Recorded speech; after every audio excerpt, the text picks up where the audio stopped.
એક હતો મગન. આ મગન પહેલાં તો એ કાયમ મારી પાસે એના સપનાની વાત માંડ્યા કરે. એના સપનાએ જાત જાતના, ભાત ભાતના.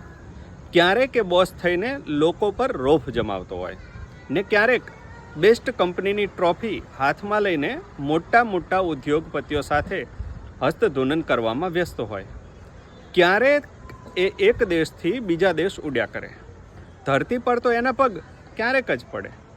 પરંતુ આજકાલ મગન રોજ ઘરેથી ટિફિન લઈ નીકળી પડે છે જૂનું ખખડેલું બાઇક લઈને. હવે એની પાસે કોઈ સપનાની વાતો નથી. ક્યારેક કે પેટ્રોલના ભાવ કેટલા વધ્યા, સિંગતેલનો ડબ્બો કેટલો મોંઘો થયો, એની માથાકૂટ કર્યા કરે છે.